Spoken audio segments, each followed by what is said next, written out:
The following broadcast is brought to you by the iGolf Sports Network. Golf Talk Live is sponsored by the iGolf Sports Network and Golf Tips Magazine. Here's Andrew to tell you more about our sponsors. iGolf Sports is a live stream broadcast and media production company providing quality programming designed to attract the golfing enthusiast. And Golf Tips, the game's most in-depth instruction magazine, including reviews on the latest equipment, tips from top teaching professionals, all designed to help you improve from tee to green. Welcome to Golf Talk Live with your host, Ted Odorico. Join Ted each week as he speaks with some of the best in golf. This week's special guest will join us a bit later. But first up is another great discussion on Coach's Corner. So let's introduce tonight's Coach's Corner panel. All right, good evening, everybody, and welcome to Season 13 of Golf Talk Live. I'm your host, Ted Odorico. Got a great show for you this evening. Joining me this week on the Coach's Corner panel is my good friend and fellow golf professional, Jon Decker. I'll tell you about him in just a moment. And then this week, we'll be bringing back the travel segment. I'm going to be joined by co-host and travel expert, Robert Kaufman, and he'll be joined tonight as well by our special travel guest, Dustin Irwin, who's the club director of the Omni La Costa Resort and Spa in California. He'll be coming on the travel segment tonight as well. And then tonight's featured guest is Ken Griffin, Director of Golf Sales and Marketing at Boyne Golf up in Michigan. So he'll be joining me on the latter part of the show. Really excited to have him on. He's been on before, but he's got a lot of exciting things happening up at Boyne right now. So we're going to get up to speed, if you will, for that. Let me just remind everybody, of course, we're recording on the Riverside.fm network, but if you want to catch all of the podcasts, if you go to youtube.com/at iGolf Sports. That's iGolf Sports is the channel that they're all being featured. Or you can also go to Spotify.com. They're on there as well for both Golf Talk Live and also my Tuesday broadcast, Women of Golf show with my good friend, LPGA professional Cindy Miller. And just a point of interest, Cindy was inducted into the University of Miami Golf Sports Hall of Fame just a few weeks ago, and she is now being inducted into the LPGA Teachers Hall of Fame as well, the Professionals Hall of Fame coming up here as well. So I'm really excited for her. So congratulations, Cindy. And also, if you want to listen to the audio broadcast of this or the other show, Women of Golf, you can go to Spreaker.com or basically wherever you listen to podcasts. So make sure you do that. And I'm going to introduce Jon here. We're going to get into discussion, but if you want to get more information on our discussion, if you go to golftipsmag.com and check out the latest instructional post, it's going to be on tonight's topic. And I give you my thoughts and opinions, so I'm going to get Jon's now on the show. So let me introduce Jon. We'll bring him on, and we'll get into the Coach's Corner segment. Jon, of course, as I said, is a good friend of mine. He is the director of instruction at the Medallion Club in Columbus, Ohio. He's also a senior contributing editor and top 25 instructor with Golf Tips Magazine. In 2015, he was the Southern Ohio Teacher of the Year, and he's authored 2 books, Golf is My Life, Glorifying God Through the Game, and his most recent one, Fairways to Heaven, One Shot at a Time. He's also a host of his own podcast by that same name, Fairways to Heaven, and he's also available for public speaking upon request. So, Jon, welcome back to Coach's Corner here on Golf Talk Live. Ted, it's great to be with you tonight. Looking forward to it. Yeah, we got a great discussion tonight, and as I said, I actually just posted my answers and my thoughts on this in a great post, I think, and under the instructional section up at golftipsmag.com. But we're going to get your thoughts and opinion. So, what I put together was 5 signs that a golfer may be losing confidence, and we're going to go through each of those. And as I said, I put my responses up on the Golf Tips Mag website. But I wanted to get your thoughts on this because this is something that happens a lot. So I'm going to go each one. I'll get your thoughts. I'll give you sort of a general overview of what I'm specifically talking about, and then I'll let you go for it. So the number one is, and again, no particular order, but number one here on our discussion is worrying too much about making mistakes. And what I'm referring to here is, golfers tend to lose a lot of confidence. Maybe they're overly concerned, trying to avoid those bogeys and obviously hitting some bad shots. And it tends to cause them to start feeling a little bit anxious and really unable to focus on the present task at hand or in the present moment. So worrying too much often about mistakes is, I think, a big one for a lot of people to lose their confidence. So what are your thoughts on that? Well, Ted, that's a great question. I mean, there's a lot of ways that you can lose your confidence on the golf course, but the thing that I'm really trying to emphasize to my students, and this year I've really have made a point to do this. And a lot of this has to do with the fact that I'm now playing competitive golf again, and I'd gotten out of competitive golf. And when you get out of it, you kind of forget, the feelings that you're going to have when you're playing in tournaments. And that is emphasizing your target and not emphasizing swing mechanics. And so what I mean by that is no matter what shot you have, whether it's a putt, a chip, or a driver, you're always making sure that you're having a target and you're swinging to that target. The other thing is your target is not always the flagstick. And so a lot of times if I put the average golfer out into the fairway 100 yards from the green and there's 3 bunkers and there's a lake, there's going to be anxiety. Even for a seasoned player, you're going to be looking at, okay, I can't go there and I can't go there. And so picking a very conservative target line, and then that allows you to free up and make an aggressive swing. So a lot of times the anxiety about, like you said, not making a mistake, and if you're trying to be perfect in golf, you're going to fail. You're going to make mistakes in golf. And so understanding that if you make your target line conservative, then you can free up and be aggressive. And this is not something that I came up with. This is actually a quote that I heard from Tiger Woods. And Tiger says, I always swing aggressively, but I have a conservative target. And Jack Nicklaus was very famous for that as well. So if you'll focus on the target and not the golf ball. And then the other thing that I've been telling my students this year is that when you're setting up and you're playing, or when you're practicing, you're only allowed to look at the golf ball for 1 second. So if you're going to look at the golf ball for 8 or 10 seconds, you're going to freeze up. So look at the ball and then look at your target. You can look at the target for 2, 3, 4 seconds, but then come back to the ball and then start your swing. And if you'll focus more on where you want the ball to go and less about hitting the ball, you're going to free up and you're going to play to the best of your abilities. Yeah, that's a great point. It's really about focusing where, as you said, where you want the ball to go. Too many people are focusing on the ball. They're focusing on swing mechanics. We're going to talk about some of that here shortly, but a lot of people get on to that, and you raised some great points. And it's funny you mentioned both of those players, because I've got a couple things a little bit later on that I'm going to mention as well from both of those. So it's kind of interesting you brought both Nicklaus and Tiger Woods up. But yeah, those are great points, because again, everybody, it doesn't matter whether you're a seasoned pro or somebody that's just playing for the first time. We're all a little bit nervous out there, and when you start making mistakes, it's very easy to fall into that trap, and the old mental game starts to get diminished and so forth. So yeah, it's very, very, so we're all going to make mistakes. It's how you deal with those mistakes that really makes the difference of a good round or a bad round. Brings us to number 2. And we've all had the pre-round jitters that don't seem to go away. Anxiety and a tight feeling that persists, even beyond the first hole, can indicate a loss of confidence as well, and an inability to relax and trust the game. So it's not just sometimes stepping up to the first tee. I mean, that's a knee knocker for most people. Even the pros will admit that that's a little bit nerve-wracking starting that fresh round. But even sometimes 2-3 holes in, a lot of players still have some anxiety because they're not sure how the round's going to go, and especially if they've hit some bad shots to get things started off on a positive track. So what are your thoughts here? What are some of your things that you try to do to help them overcome some of those pre-round jitters? Well, first of all, I let all my students know that if you're not nervous before a tournament, that means you're probably not human, or you just don't care. And so I want my students to obviously care that they're in a tournament, that you don't just sign up to a tournament just to play in a tournament.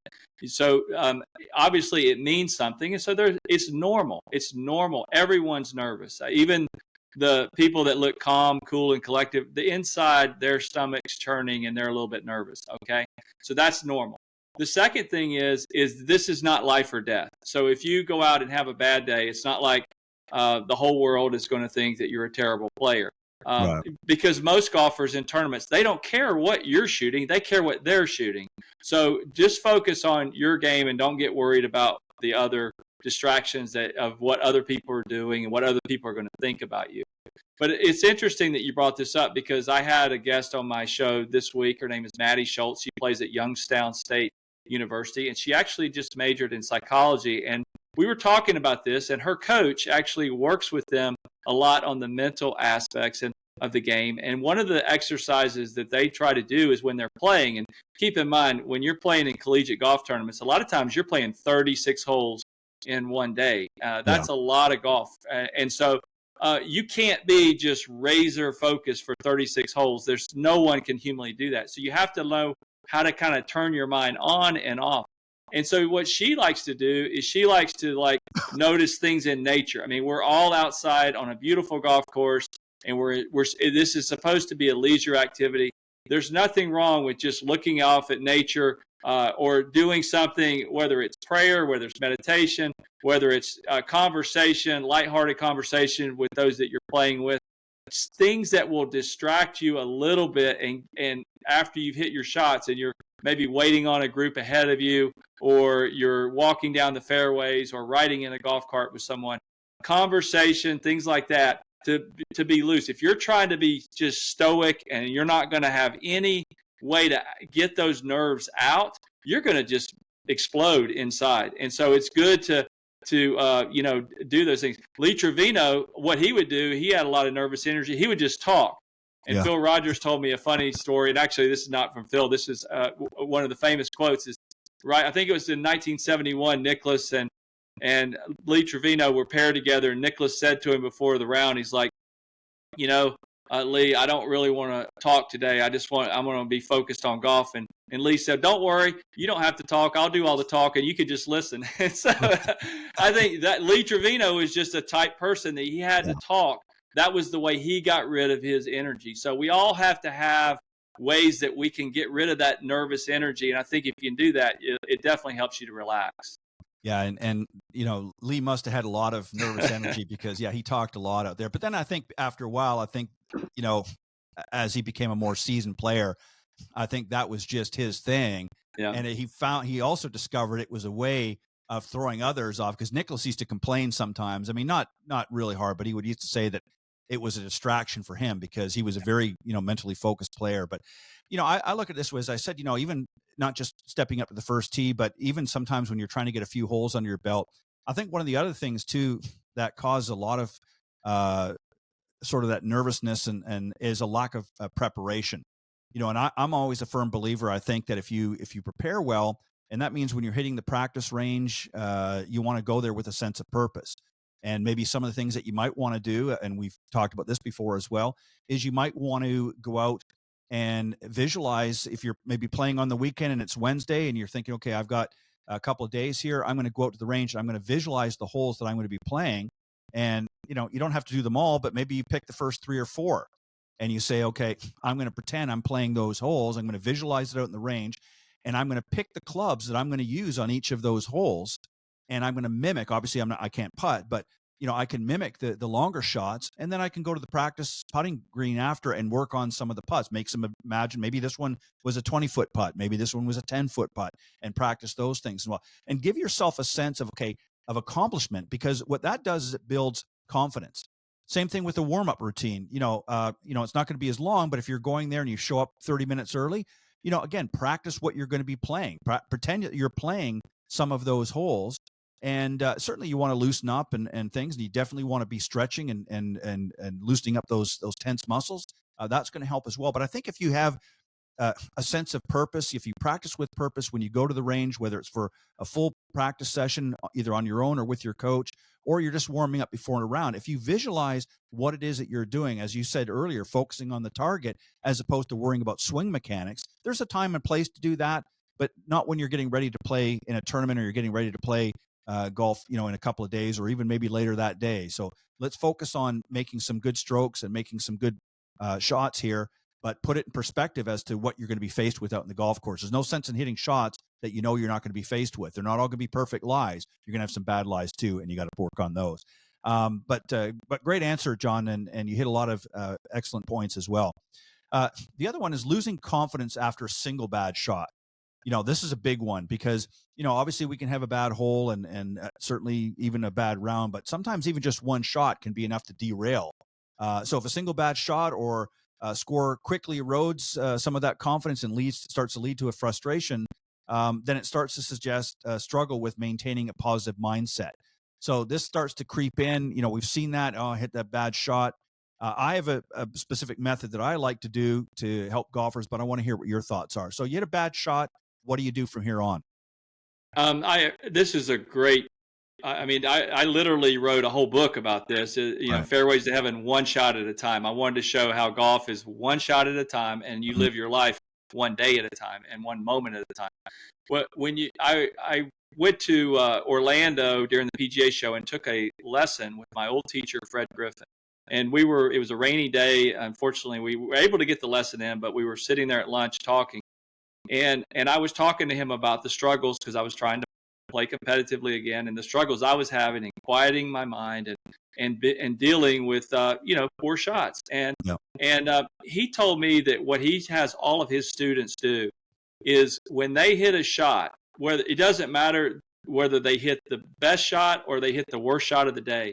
After you hit a shot, if you hit a good shot, you tell yourself, that's it. That's the swing that I want to make. You know, that drive that on the first hole, you hit it right down the middle. That's the swing I want to make. Well, let's say you get up there and you don't hit a good drive. So as soon as you get done, or as soon as you hit your shot, you hit a bad drive, you kind of move over to the side. Now the other person's hitting, and then you try to mimic exactly what it is that you want to do. Don't get wrapped up in, oh, I did this wrong or I did that wrong. Tell yourself what you want to do and say, that's it, and then you go to the next one. So no matter whether you hit a good shot or a bad shot, you leave that shot behind knowing that you know exactly what it is that you want to do. Now, if you don't know what you want to do and you're hitting bad shots, you need to go seek a golf professional, because every player needs a teacher, in my opinion, even the players at the highest levels. Mm-hmm. And we can't all see ourselves. We can't see ourselves on the golf course. A trained eye, that someone that can look at your golf swing and say, this is what you want to do, so that when you do hit that bad shot, you know exactly what it is that you need to do. You can tell yourself, okay, I did this wrong, but this is what I need to do. That's it. Now I'm going to move on to the next shot. I think that's a great way to mentally play on the golf course, because you're going to hit bad shots. If you think you're going to go out, even on your best day, you're still going to hit bad shots. You have to know what to do to nip it in the bud so it doesn't happen again. And I think those mental exercises are important. I've also heard, like Butch Harmon, he will tell his students, you know, you're allowed 5 steps after you hit a bad shot, and after that, you got to let it go. So you can, if you want to get mad and if you want to say whatever it is you want to say, or get, you know, frustrations out, for 5 steps, and then after that, you've got to move on to the next shot. So there's a lot of different ways. It's a lot easier said than done, but you have to learn this skill. I don't care what level you're playing at. You have to learn this skill. Otherwise, you're going to drive yourself crazy. Yeah, and that's a great point. And I look at it this way, and this is some of what I talked about in the article. And you know, you look at it, so you hit a bad shot. Well, who hasn't, right? We all hit bad shots. But that doesn't necessarily mean that the round is over. And it just means you hit a bad shot. Let's just call it what it is. And what I like to do is I like to encourage students, especially when I was working with a lot of my corporate golfers, because they tend to analyze, you know, they're very analytic and very specific, because they're trying to solve issues in the boardroom. And I'd say, when you're at the golf course, when you're playing a round of golf, stick that bad shot in the back of your mind and let's analyze it post-round. Let's continue on. Let's focus on the task at hand, and let's put that in a private box and say, we're going to get to that after the round. We can talk about it, in a lesson and analyze what went wrong. And I'm like you. I think what's important is you have to. I think what happens is when you hit a bad shot like that, is you all of a sudden have sort of some bad or negative energy. And you need to get rid of it. And obviously on a golf course, you can't be yelling and screaming, whipping clubs and things like that. But, you know, the 5-step rule or some other way of expelling that negative energy and then reinforcing it very quickly with something positive. Maybe you hit a great shot on the last tee. Put that in your mindset and say, you know what? Yeah, I hit a bad shot here. I'm not happy about it, but you know what? I'm still okay. I've got an opportunity here. And I'm going to be thinking about that great shot that I just hit on the last hole. That really went well. I got on the green in 2. I'm really excited about that, and enter some positive, start absorbing that positive energy, if you will. but you have to be able to learn from your mistakes, but you need to be able to put it in the past and not keep dredging it up throughout the round. Because if every time you hit a bad shot, you start thinking, oh God, that happened on hole number 2. Remember that? It's like a broken record. You're just playing it, skipping all the time. So that shot is gone. Learn from it and move on. And I think that's the best way, as what you said as well, is just to be able to do that, because we're all going to hit a bad shot. I don't care. Even the best players. We saw that at the Masters this year with Bryson DeChambeau on, I think it was hole number 11. Ended up going into the pond. So, they hit bad shots too. And unfortunately, theirs cost a lot more money but than what ours do, but it's still nevertheless. So, but great answers. So, again, losing confidence after a single bad shot, that's one as well. And I think you touched on this earlier, and I wanted to get into this because I think this is important. I think focusing excessively on the technique or how to make the perfect swing. I don't know how many times I see people rehearsing, and in a full-blown practice session, okay, you can focus, or when you're working with your coach, you can focus on some technique if there's things that need to be worked on. But when you're up there just practicing, if you're constantly focusing, then you get out in the golf course and you're worried about, well, is my elbow coming in right, or is my wrist right? And you're focusing on that all the time, then you're over controlling the swing. And then you're not really thinking about the target, as you suggested earlier. So let's talk about that. That's a big one, I think, for a lot of people for losing confidence. I have my students I tell them when you're practicing, especially when you're working on new, and a lot of, sometimes they might be totally new players. So they're going to have a lot of technical thoughts. They're learning how to hold the club for the first time. But I always tell them, I want you to hit 5 balls where you're focusing on the technique. And then I want you to hit 5 balls where you're only focusing on the target. And then go back and forth so that you're productively maximizing your practice time. Because if I give someone some technical work to work on, for example, a drill, if I give a student a drill, I expect them to do the drill during their practice sessions, not on the golf course, but during their practice sessions. Otherwise, they're not going to get any better. And we'll just be, rinse and repeat. We'll be doing the same thing the next lesson. So the students that I have, I don't want them to just go and all they do is focus on their golf swing, because I want them to play golf as well. So if you will do the 5, and it doesn't have to be 5 balls, it could be 3 balls, it could be 10 balls, it doesn't really matter. The idea is that you commit, okay, on these 5 balls, I'm going to do this drill that Jon gave me. And I'm going to just focus on the drill. I'm not going to worry about where the ball goes. I'm just going to focus on the drill. And now I'm going to hit 5 balls as if I'm in the Saturday, pot game, and we're playing for $5 Nassau. And I'm going to pretend I'm hitting a shot at a target. And then for these 5 balls, I'm going to do that. If you go back and forth like that, I think to me that makes practice a lot more fun than just standing there doing the same thing over and over again and maybe not seeing good results. Yeah, the old saying, variety is spice of life. Yeah. And again, you got to make it fun. And that's why, I said earlier in the discussion about imagining that you're playing some of the holes that you might be faced with. And you don't even necessarily have to play the first, 5 holes. You can maybe play the first couple, and then maybe there's a couple on the back that offer a little bit of a challenge. So be creative. Say, okay, well, this par 3 that's going over water is a little bit challenging for me. And how can I approach this differently? Well, I noticed that there's a bigger landing area. If I hit it to the right a little bit more, there's more forgiveness on the green. So instead of trying to go over, now sometimes you obviously have to go over water, but the path to less resistance sometimes is the best route. So if there's a big body of water that's more to the left and the pin's cut over there, well, that's not a good option. So maybe I need to, not necessarily lay up, but maybe move it right a little bit and hit the fat part of the green where I'm going to give myself a chance. Even if I come away with par, it's a lot better than hitting it in the drink. So there's another old saying, if you've been around golf for any length of time, and that is drive for show and putt for dough. And I talk about this in the article as well in my points as I answer the different questions. And, there's a good reason for it. Everybody likes to bomb their drives, down the fairway. It looks great. But most amateurs really lack, I think, the skills to do that consistently. So they're, 1 minute they're maybe hitting one in the fairway, the next they're left, and then they're right, and then they're this and that. And so they're not very consistent. And there's really not that many drives that you're going to be faced with in a round of golf, but you are going to be hitting a lot of pitch shots, a lot of chipping, and a lot of putting.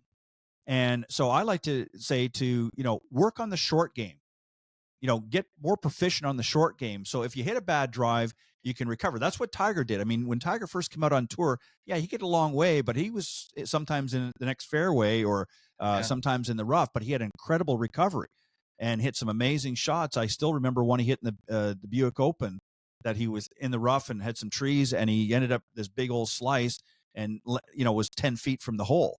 And, people were like, wow. And he was 180 yards or 190 yards. I forget now what it was, but, it was with an iron. He cut it. But he worked on those shots and he worked on, the short game. So I think that's another way to really help build your confidence when you feel that things, are moving in a bad way. And especially, again, to stand there and be constantly worried about how good your swing looks. I don't know. I mean, in my way of thinking is there really is no perfect golf swing. There's a lot of really good looking golf swings, but there isn't. There's maybe a perfect swing for you and there may be a perfect swing for me based on our body types. But other than that, there's no perfect golf swing. And if you try to pursue that, and there's a lot of guys, I can think of a few off the top of my head. Nick Faldo was like that very early in his career, trying to go for the perfect swing. And it served him well to a point, but then after a while, he wanted to keep pushing it up. And eventually, he sort of fell away to the wayside.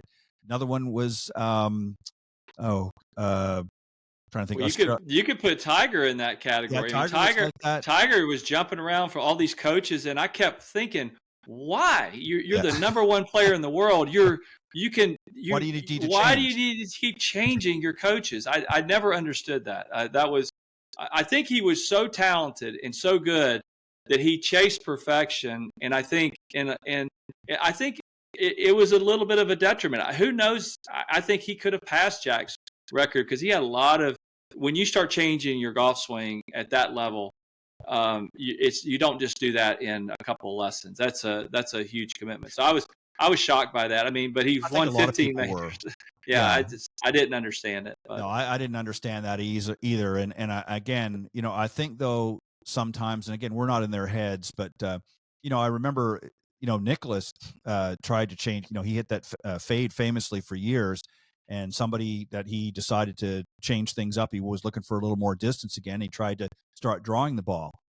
And he tried that for a season. It just was disastrous. And he went back, and started hitting the shot his bread and butter, and winning a bunch more tournaments. In fact, I think he had done that before he won the '86 Masters. So obviously it was a smart move coming back. But yeah, it's something that again, that pursuit of perfection.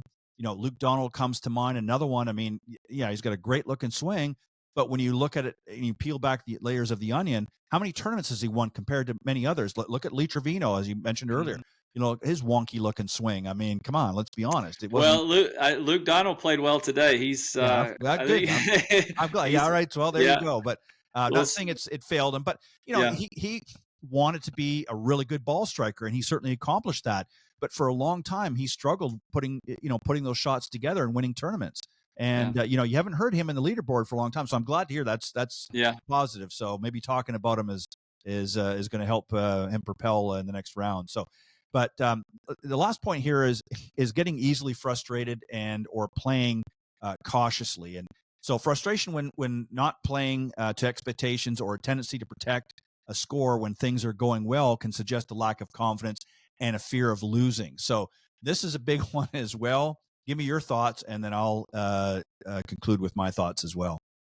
Well, I mean, it's tough. There's no one answer for that because, if a person has a 250-yard shot over water, I want them to play conservatively. I want them to play the smart shot. But what I tell every one of my students is you're not always going to know whether you hit the right shot, and you're not always going to know whether you hit when it's over, whether it's right or wrong. But I want you to commit to that shot. I would rather you play the wrong shot and be fully committed than to play the correct shot and not be committed. And so that is what's important, is commitment to the shot that you're hitting, and then weighing the odds. Is it a shot that's over water with the wind in my face and it's stretching this club to its maximum?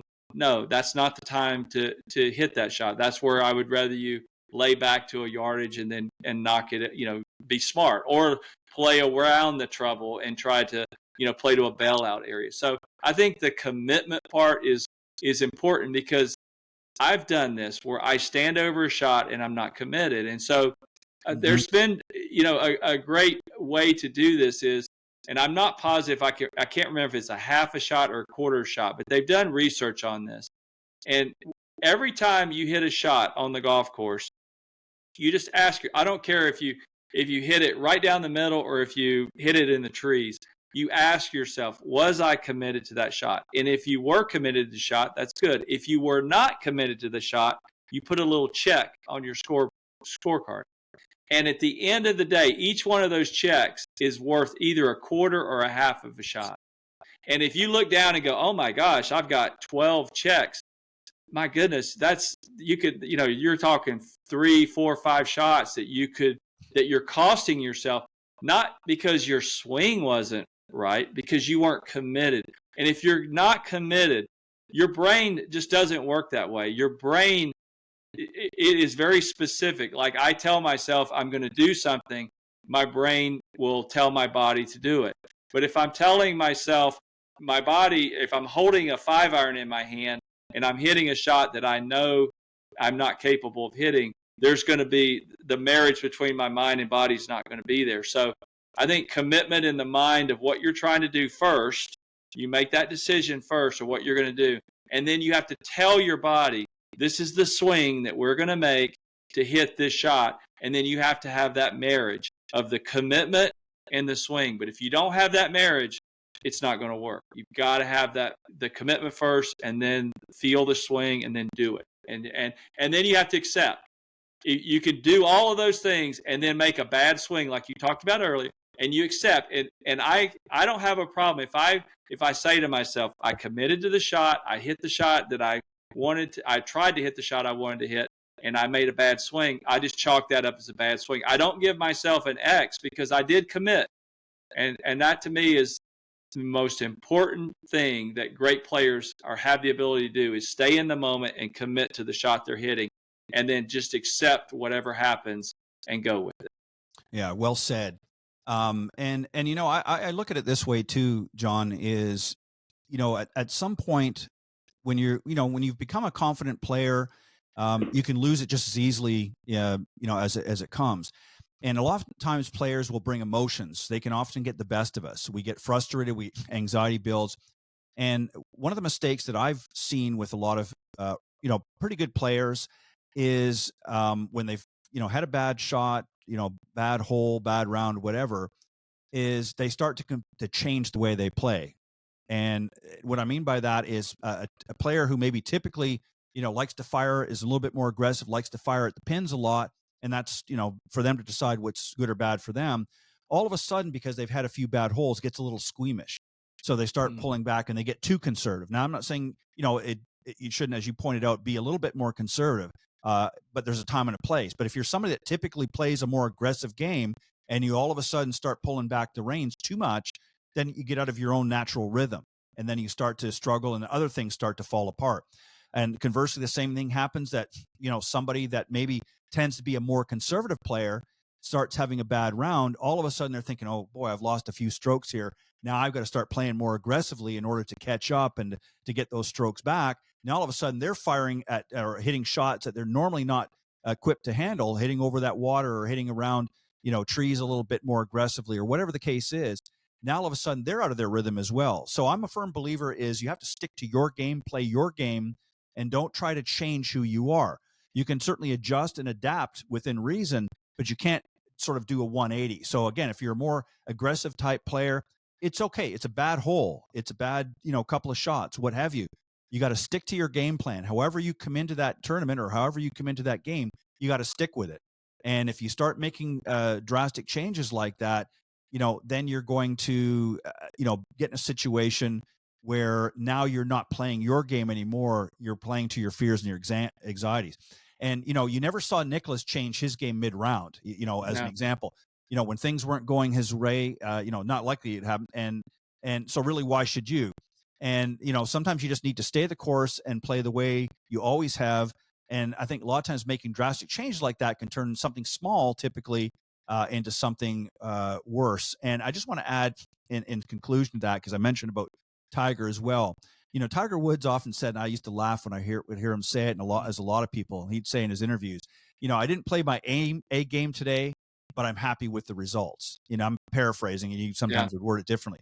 And if he was one of the best players in the world, arguably, along with Jack, and that's what they were assessing from their own game, then why shouldn't you? What makes you think you're going to be any better or any different? So sometimes it's not the game that needs to be changed. Sometimes it's just the attitude as well. So if you're coming in with a positive attitude, and even if you have some stumbles along the way, put those issues behind you, deal with them at a later time when it's appropriate, and let's keep our mind in the game right now and do the best we can moving forward, and forget about the past until we get off the course. Then you can address some of the issues that may be needed to be addressed. But I think that's a good way to look at it. And I think that those 5 tend to be very common issues that a lot of people have when they lose confidence. And if you want to regain that confidence, then you have to do some of the things that we talked about.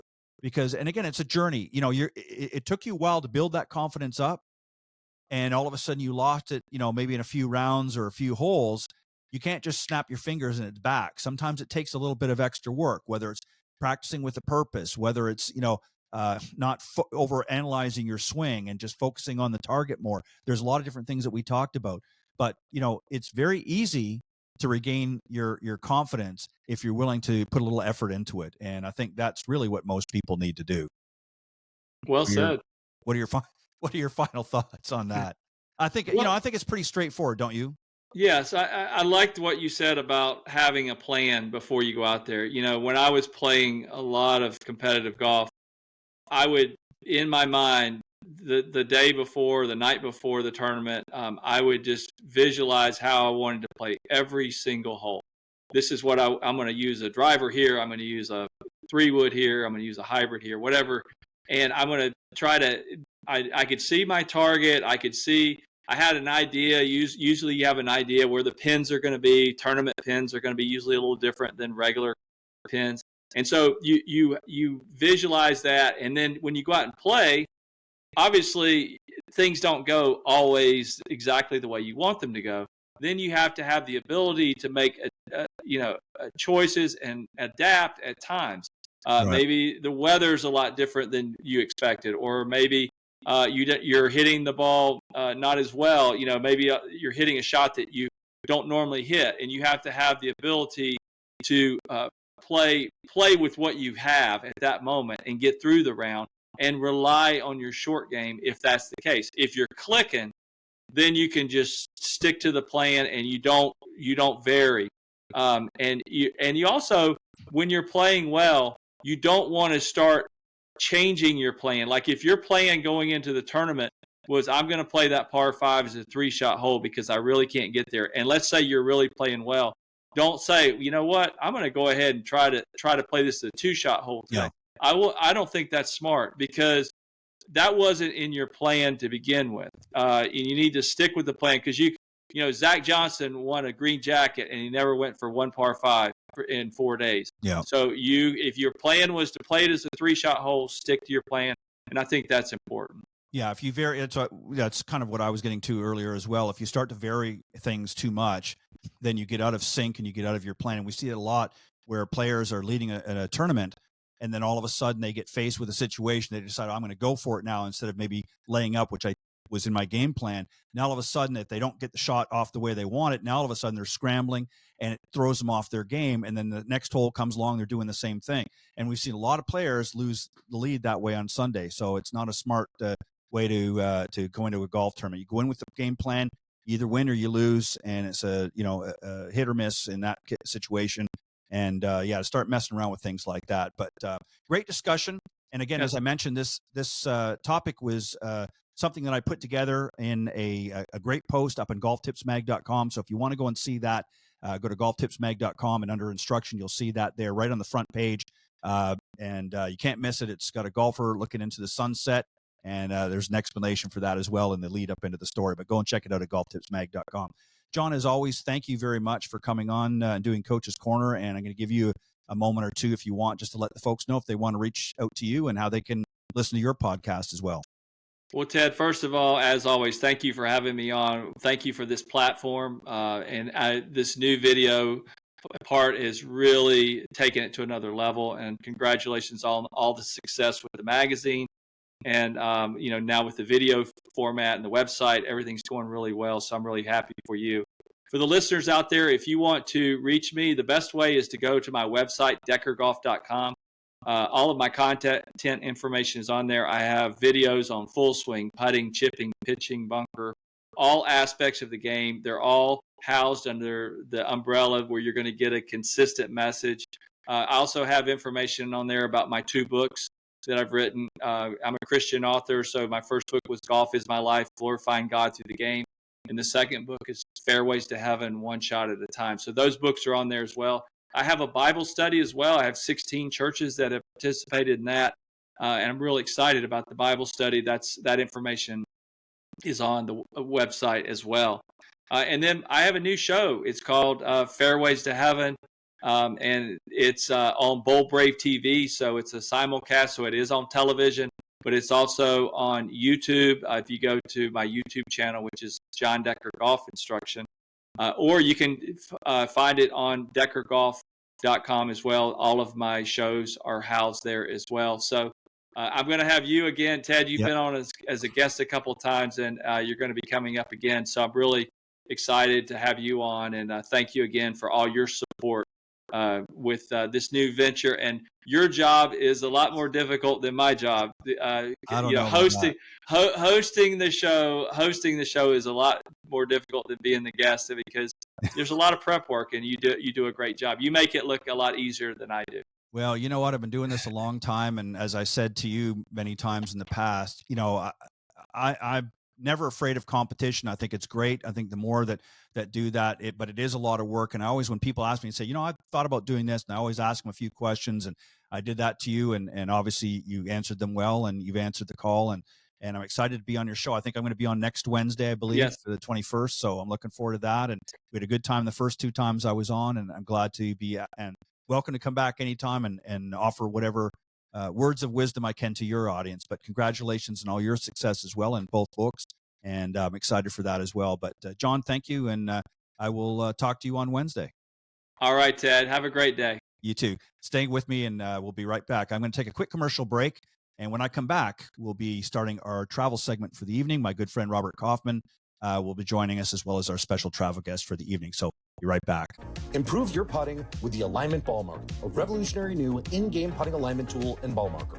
Its patented design allows you to reach your putt and adjust your alignment at the same time by using your putter, which improves your accuracy and makes the process of putting faster. 100% legal according to the USGA, by their definition, permitted under the rules of golf. Winner of Best New Product at the PGA Show, and only $9.99 on Amazon. And it's also completely customizable for any golf event or as a promotional giveaway. Order at alignmentballmark.com. All right, welcome back, everybody. And tonight we're going to start our travel segment. Let me introduce the gang, and then I'm going to actually leave the room, as it were, for a little bit and let these 2 guys, my guests tonight, actually talk about our travel segment. First up, of course, is my co-host and travel expert, Robert Kaufman.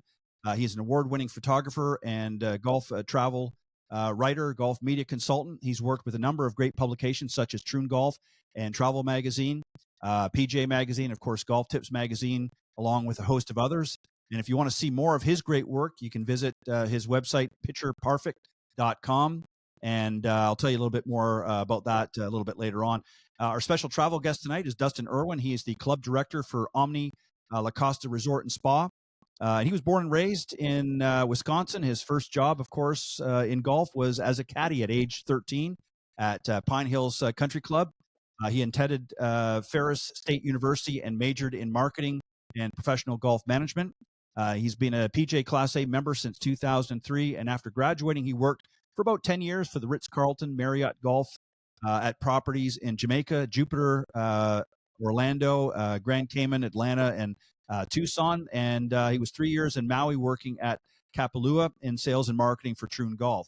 So both of you, Robert and Dustin, welcome to the show, and glad that you're both able to reschedule for tonight from our earlier attempt to do this broadcast. So, Robert, I'm going to turn it over to you, and I'm going to, I think, disappear for a little while, and then you can just let me know when I. All right. Sounds good, Ted. Thank you. Thanks, Ted. Dustin, Hi, Robert. how's life down there? Huh? Sunny San Diego? It's pretty sunny. I'd like to be trading places with you. Yeah, it's a great place probably to be. about 364 days out of the year, maybe. Yeah, it doesn't rain much. Yeah, as you know, we're known for our weather. Yes, you are. Yeah, it's a good spot to be. You've had a nice road in your career to get to where you are. It's been a lot. I gypsy life for about 15 years, but it was a lot of fun, and I just actually celebrated my 8th year anniversary at La Costa, and I hope to be here for a long time. It's a wonderful place, and I love coming to work every day. That's awesome. Well, I remember from my brief visit down there. I mean, I love staying at the resort, and one of the great things about it is you just practically roll out of bed onto the first tee. So it's pretty nice having that right outside your back door. Yes, it is. Yeah, we're hosting the NCAAs right now. That's one of the best features that the players love, is being able to stay on site and just kind of get in their element and not have to take a shuttle. So yeah, it's a wonderful setup here. Yeah. Well, we're going to get into that. I want to hear more about that, but first I want to get from you, if you wouldn't mind, just kind of talk a little bit about obviously the location where La Costa Resort is at, and a little bit of the history, because it does have quite a bit of history, especially with the PGA Tour. When they came on board and so on and so forth. And the courses have been gone through some transformations over the years since 1966, I believe they were introduced. Yeah, you're close. It's actually this is our diamond anniversary. So we were established in 1965, and this is our 60-year anniversary. 65. So it's a really special year for us. And as you said, rich tournament history at La Costa with over 35 PGA Tour events. Starting with the Tournament of Champions, and moved into the Accenture Match Play Championship. Had a couple Kia Classics towards the end of La Costa's professional tournament run. And then, we just started up with the NCAA National Championships. Last year was our first year. So we're in year 2 of 5. And, there's a good chance and a push that we become the permanent home of the championships, which would be something really special. Wow. Yeah. So back in the day, with the club hosting the Tournament of Champions, I mean, that was one of the most sought after destinations for the PGA Tour players. I mean, now it's Kapalua, but back in the day, it was Carlsbad, California. They all wanted to come here, win an event on the tour, and then find their way there in January for the TOC. So yeah, it was in January. When the West Coast swing comes through California, it's not typically our best weather, but I think the players really just love the campus style of this resort, and again, being able to walk out of your room and walk to the range in 5 minutes, and we've got world-class amenities, dining, a world-class spa, and we pride ourselves on the hospitality we provide, and we have an amazing staff here. We've got employees that have been here for 50 years, which is really a testament to the culture that La Costa has. And I always like to say, like, the first time my mom ever stayed at La Costa, and she stayed at some nice places, like when I worked for Ritz-Carlton, she stayed at many of the hotels. And the thing that stuck with me the most, she said, La Costa is the most comfortable place I've ever been. And, I think that says a lot. Like, it's warm, relaxed, refined, but it's laid back. And that's what I think is what makes it so special. It's the people. No, for sure. And I got that vibe instantly when I was down there. I mean, the hospitality from your staff, and like you say, I mean, it's a testament to the resort and the company and the culture there for how long people have been there, 40, 50 years. I mean, that's unheard of in the industry. It's amazing. Especially in hospitality, you don't see that. It's usually a very high turnover industry, and But yeah, to have people here, celebrating 40, 45, 50 years of service is astounding. And I hope to be there someday too. Not so fast. Yeah, I got a few years to go. Right. Working till I'm 95. Well, you can do it. I got faith in you. So give us. I mentioned earlier about the transformation of the courses that it's been through over the years. Give us a little background on that. You've got two courses there, two 18-hole, north and south.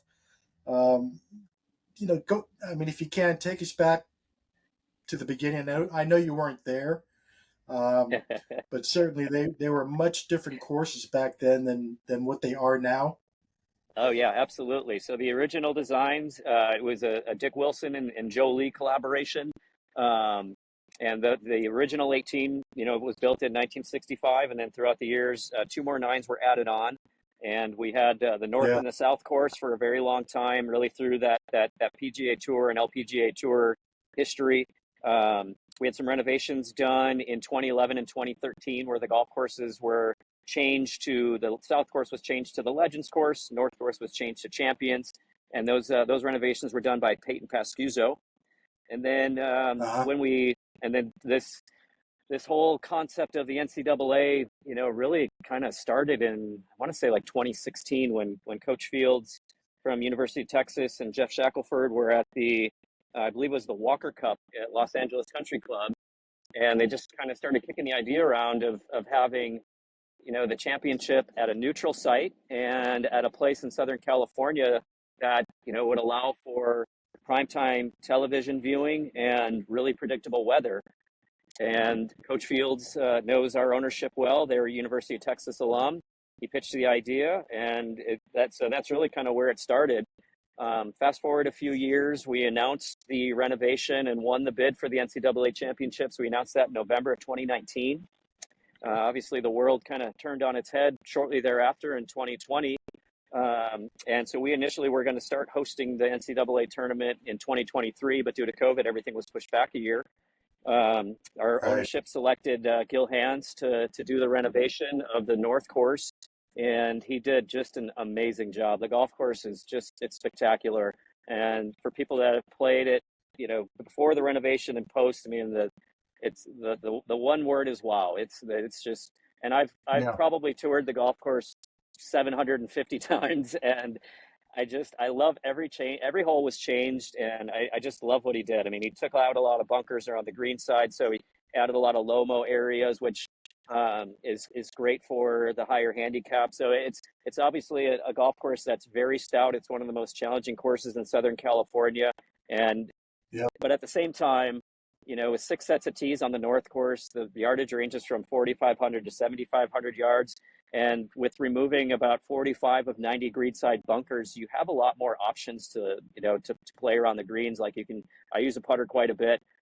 So I like those options, and sand can be difficult. And so I like that you have a few more options to play, and you can pick the right yardage, and you can have a very enjoyable time. I mean, it's obviously a stern test of golf, but it's just fantastic. And we made the decision when this renovation took place to revert back to the original North and South names, because we felt like with this renovation, with the NCAA coming, that it really launched La Costa kind of back into the major tournament golf discussion, which is, I think, exactly where it belongs.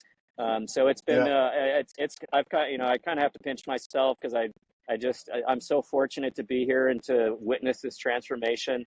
In addition to the North course, we redid our practice facilities, which are world class. All of our rooms at the resort, we have 600 rooms at the resort, were redone. The meeting space was redone. The spa was redone. So we're really kind of turning over a new leaf at La Costa, and it's been a really exciting time to be here, and that's really why I hope to stay here for a very long time, because it's just a wonderful place. No, it's awesome. Yeah. So when Gil Hans came in, what was for him, or the people on staff there, what was the main primary focus of the renovation? What needed to be done and primarily on the North Course, because that or the championship course at the time, but now the North Course. What was the real motivation behind that? Well, it was due for it needed some love. The irrigation needed to be redone, and so that was a big part of it. We had a lot of like low-lying areas, and in California, like most places, we use reclaimed water. So we struggled with some conditions in low areas with really high salt buildup. But really, he pulled his inspiration from kind of the classic courses in Southern California, the Bel Air Country Club, the Rivieras, the Valley Club of Montecito. Kind of drawing back on those amazing designers that he looked at kind of the surrounding hillside and basically said, like, I want to make the golf course feel like it's been here for forever. And like it's really amazing to see the process. Like, we had hole by hole renderings of the plan changes, and Gil makes a lot of changes in the field, like kind of as he's on site and on pushing dirt around. Like, so it's really been a great process. I mean, so some of the things, like a really established native area, which has turf grasses that are indigenous to this area, are drought tolerant, and provide for a good test of golf. Like if anybody's hopefully y'all tune into the NCAA championships. That'll be on Golf Channel this Monday, Tuesday, and Wednesday for the women's championships, and then the following Monday, Tuesday, Wednesday for the men. You'll see the native areas are very defined. It's a beautiful look. And it's very penal if you miss the fairway. But the fairways are also really generous. So you have to hit a pretty wayward shot to miss it. And if you do miss it, you're going to be penalized. The greens were reduced in size and, had some slight undulations added to it. So it really puts a premium on your shot placement. The greens are tricky. They're beautiful bent grass greens, rolling just spectacularly. And, you really have to make sure you put the ball in the right place, which I know that's kind of any place in golf, but out here, if you miss the green in some areas, it's really tricky. Okay. Well, Costa is going to get quite a bit of TV coverage over the next week or so, and they need to tune in and have a look at what you're all about down there and get a look for themselves. Absolutely, yeah. We'll be live on Golf Channel. It's Monday, Tuesday, Wednesday of next week, and then the following week as well. It'll be from 6 to 10 p.m. Eastern time. So right in that prime time viewing slot for the East Coast, and right when everybody's getting off of work on the West Coast. But the course will look amazing. It's going to be an exciting championship. We actually start the women's championship tomorrow. We just concluded the practice round, so the maintenance team is out doing their thing. Golf Channel booth, announcer booth just got installed behind the 16th green, so we're firing at all cylinders. That's awesome. How many total players do you have down there from the teams? So there's 156. There's 156 players to start, and so we have 3 rounds of stroke play. After 3 rounds, there's a cut, and the top 15 teams and top 9 individuals move on to the final round of stroke play. And so on the next week, Monday, we'll crown our individual champion. And then the top 8 teams after Monday move into match play, and they'll play match play in the quarters and semifinals on Tuesday. And then the match play team championship is on Wednesday, which is always a lot of fun, very high drama.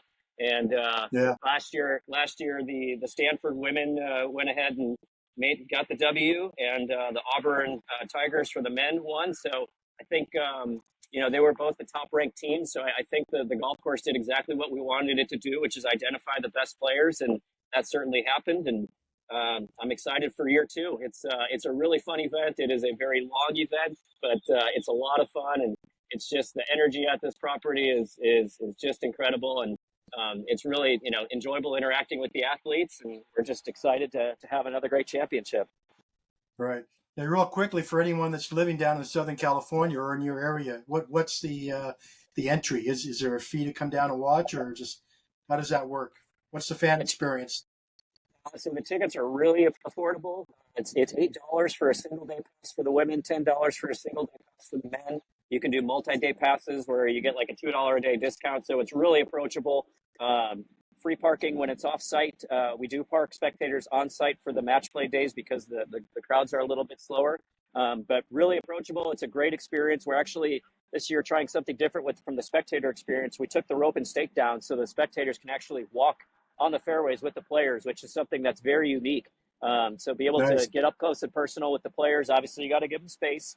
But I think that's going to be a really unique aspect of the championship that you don't really see very often. So I'm excited to see what it's like with the gallery out there tomorrow, and I'm anticipating some big crowds. We've got some local schools, USC, UCLA for the women. We've got University of San Diego made it in from a local school, so it's going to be an awesome championship. Pepperdine made it as well from the men. We've actually got a couple of our Costa members that grew up playing here that are playing. So we've got Luke Potter from the University of Texas and Luke Bailey that plays for Pepperdine that'll be playing in the national championship on their home course. So definitely keep an eye on those two names because they certainly have some course knowledge. So it's going to be a lot of fun.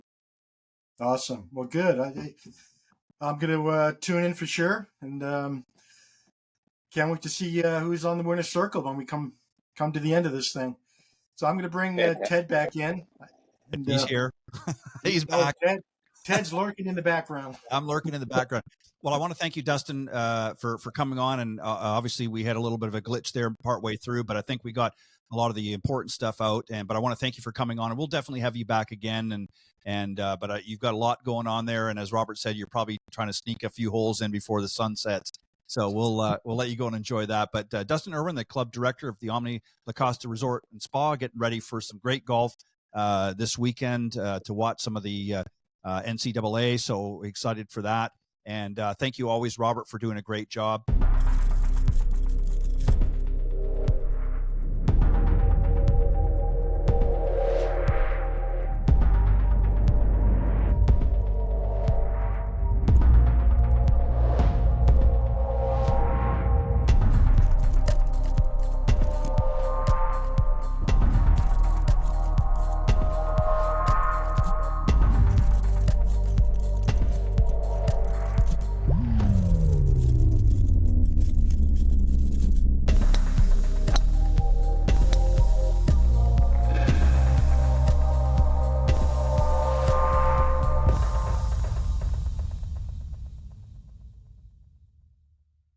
Welcome back, everybody, and it's time to introduce this evening's featured guest. Joining me tonight on Golf Talk Live is a very special guest, Ken Griffin. He is the Director of Golf Sales and Marketing at Boyne Golf, and I'm going to tell you just a little bit about him, and then I'm going to get him here into a very interesting discussion about Boyne Golf. So he's had over 25 years of experience in the winter sports industry. He brings a wealth of knowledge to the table.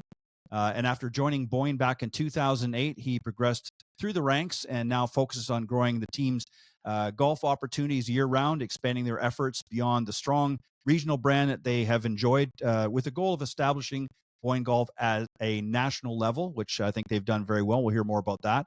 And in his spare time, he enjoys visiting his adult children in Colorado and pursuing his hobbies of snow skiing. I want to talk to him about that, camping, hiking, water skiing, and officiating ski races for the U.S. Ski and Snowboard Association. So, Ken, welcome to Golf Talk Live. Ken, thanks very much for having me on tonight. Really appreciate it. I appreciate it. And the last time I had you on, we were doing a audio-only broadcast. This is my first season doing the video podcast. Obviously, I had to step into a little bit more of the modern age, as it were. And always lots of fun doing it. But it's been a lot of fun so far doing it this season. And I'm glad that you were able to come back and join me and that we actually get to meet sort of face-to-face on camera. So exactly. Amazing. When we were kids, they told us this was going to happen. We just didn't believe them. I know. They used to talk about Buck Rogers, too, back then, and we didn't believe them. Right. Exactly. And most of the people, young listeners to the won't even know who we're talking about. But so I want to start with you just a little bit, if we don't mind, just to talk a little bit more about you, and then we're going to get into Boyne, of course. Sure. What's the best part of your job? What do you enjoy the most about what you do at Boyne? I through my entire career, and especially the last 16 years at Boyne, if I look back to people that I went to school with and stuff, they kind of say, are you ever going to grow up? Are you ever going to get a real job? Because I sold ski equipment. I went to work marketing for a ski company, and here I am, like most people that move to ski areas, you might go for the winter, but then you stay for the summer and then you're hooked. And that you can kind of say that happened with me. You cannot be around the Boyne organization too long, especially in northern Michigan, without falling in love with the area and without falling in love with golf. And I'd have to say that I'm addicted to both now. So I get to ski a great number of days, which has been a passion for a lifetime. And I get out on the course a lot. I kind of split it up two ways. I say that in any given year, I probably play 12 or 15 rounds for myself. And that's what I count. Of course, our pros that see me go through and entertain writers and host tour operators and things, I probably get another 35 to 40 rounds in that I call work. So whenever that's my work-life balance, I'd say that I've got one of the best jobs in the U.S. Oh, yeah, for sure. Yeah, no empathy here. I'll tell you that. That's a great gig if you can get it.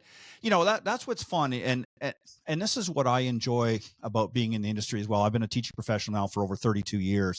And what I really enjoy about it is, I think the people that you meet. I mean, obviously every job you meet a lot of people, but you know, what you're doing specifically, you get to a chance to not just meet people within your own organization. Of course, you get to know them and become friends in many cases over the years at all different levels, but you get to see people coming and going from the resort. Some you're playing with, not just corporate types that are coming to set up an event or coming to host something at Boyne, but you get to see the every regular day folks that just want to come out and enjoy what you guys have to offer.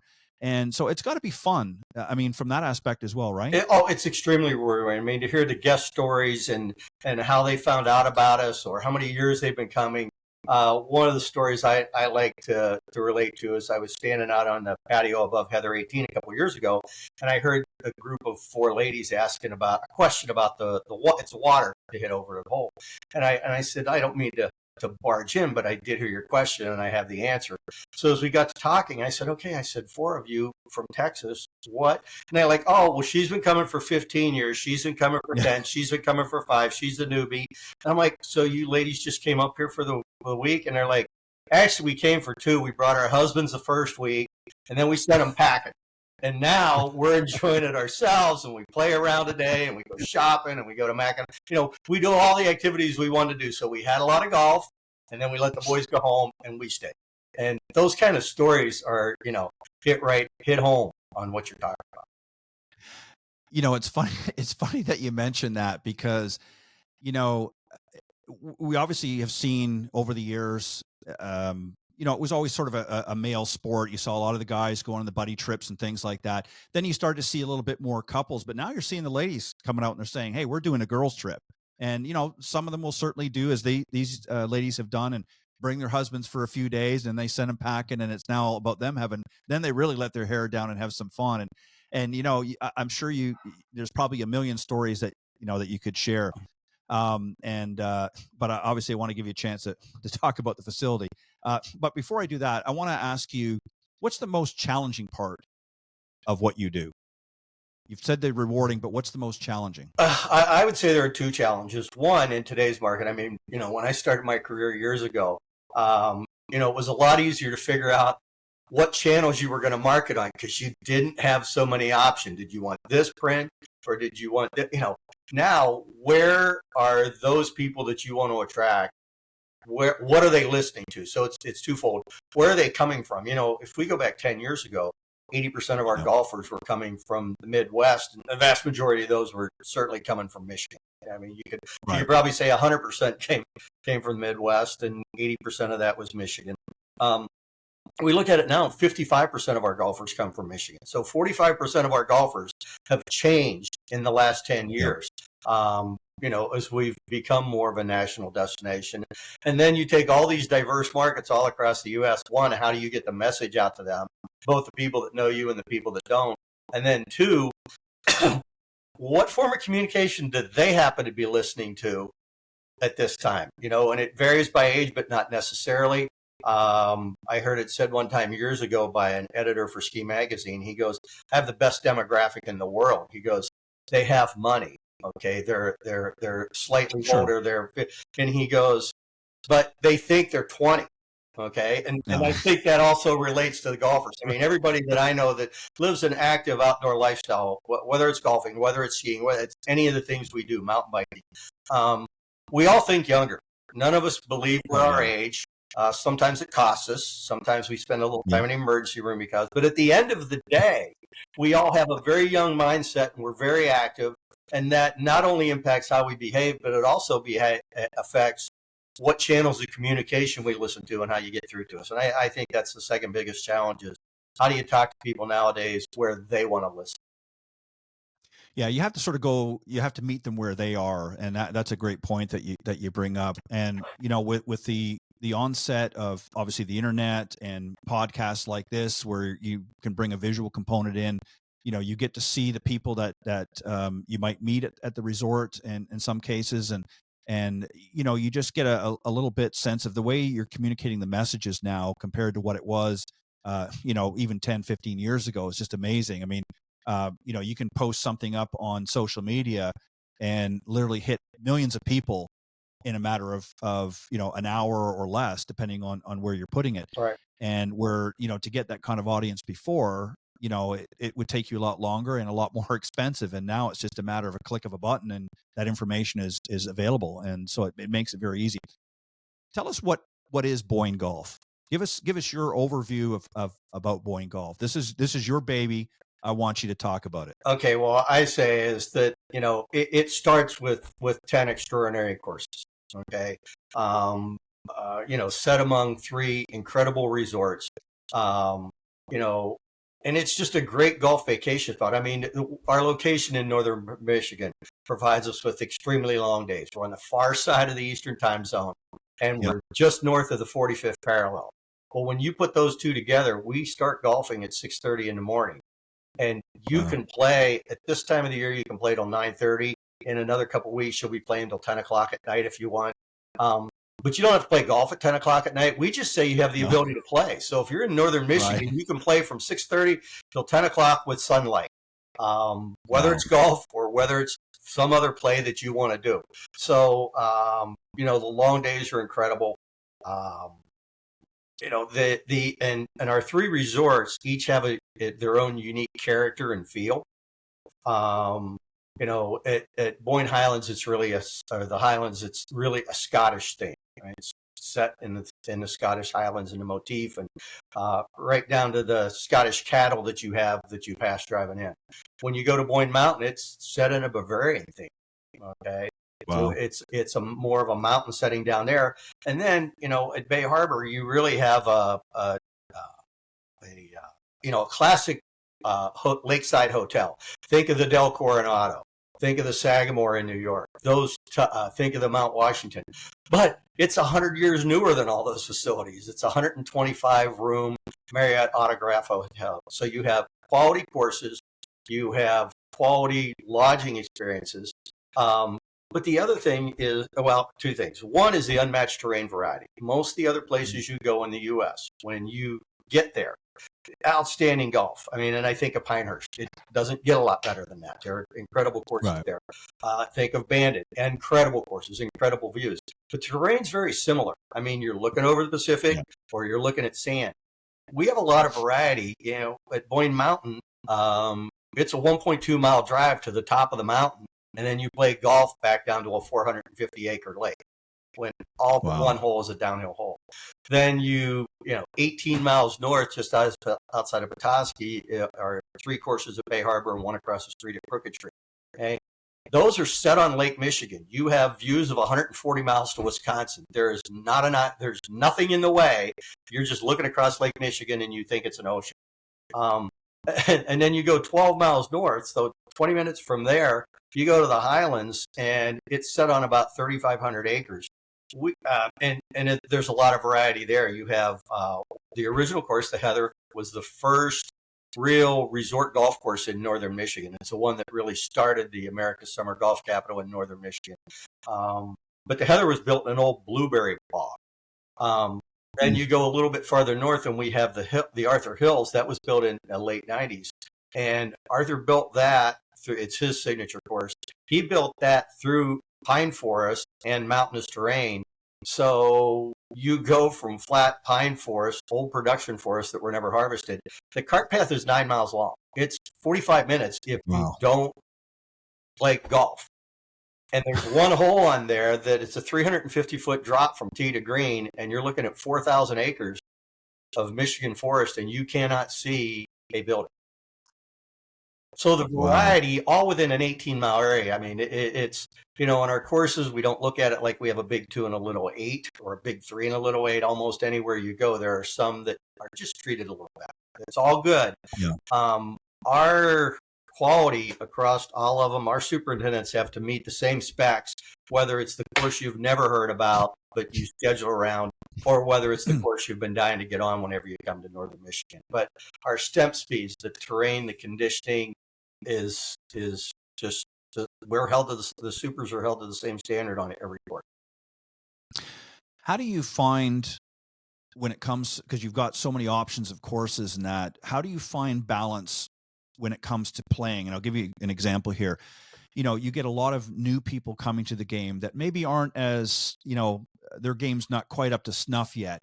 And they're a little bit intimidated about coming to a big resort like Boyne and saying, okay, yeah, you've got a lot of golf courses there, but, I don't want to look foolish out there. So are some of the courses more challenging for higher caliber players and some maybe a little easier, or are they all pretty accessible? It's just you decide what level you want to play at? That's our goal. Okay, is that every course that we have has at least 6 tee boxes. And we've been saying, and we started this long before USGA started saying move it forward. And it comes from our founder. I mean, Stephen Kircher's our CEO now. He's a scratch golfer, a 1 handicap. His dad got into golf kind of not unlike I did. His friends convinced him that he's got a great opportunity to do golf here. We try not to make them hard. Now, if we have a tournament, our goal is to make all of them tournament quality courses that in 2 or 3 days, the superintendent could get any one of them ready, and they do whenever we have, so we'll bump the stemp speeds a foot or a foot and a half. But our goal is to make it playable. We want you to enjoy your round and come back. Now, how do you find out which one would be best for you? The other thing is whenever you take a look at on the website, you don't find a place to book a golf package on the website. We say, please call and talk to one of our guest experience agents, because they all have a ton of experience. There are no new people there. There's nobody taking golf calls that hasn't worked there for 3 to 5 years, and most of them are like 15 to 20. They know the courses. They'll ask you more questions and tell you where you need to go, and they'll try and help build out your itinerary based on what type of golf you like, whether you like it more open or whether you like it tighter, whether you want more dog legs or whether you want the Arthur Hills course, you can land a 747 on it.